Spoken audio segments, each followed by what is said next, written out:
बिस्मिल्लाहि वस्सलामु अला रसूलिल्लाह। एक सवाल मेरे पास ये है कि जो बाइक लोग चलाते हैं, मोटरसाइकिल चलाते हैं, तो इनके लिए क्या पैगाम है।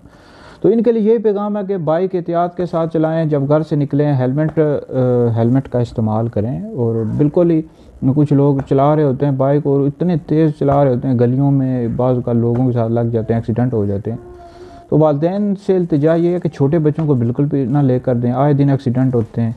तो इसमें बड़ी एहतियात करनी चाहिए। बाइक चलाएं लेकिन आहिस्ता चलाएं और ज़रूरत हो तो चलाएं। वैसे ही कहीं चलाते रहते हैं, मतलब दुकान पर जाना है वो भी बाइक पर जाएंगे, तो पैदल भी जाना चाहिए, वर्जिश भी हो जाती है। और आजकल हम लोग तो बिल्कुल ही गाड़ियों के और मोटरसाइकिल पे यानी आदी हो चुके हैं। थोड़ा सा सफ़र करना हो तो वो भी बाइक पर ही करते हैं। तो एहतियात करनी चाहिए जी, हेलमेट का इस्तेमाल करें और देख कर चलाएँ, आहिस्ता चलाएँ। तो क्योंकि बाइक पर जो एक्सीडेंट होता है, बाइक से एक्सीडेंट जो होता है ना, बहुत ख़तरनाक होता है। कई लोग बेचारे फौत हो जाते हैं। एहतियात करनी चाहिए। छोटे बच्चों को तो बिल्कुल भी ले कर ना दें, बड़े बड़े बंदों को चाहिए एहतियात के साथ चलाया करें।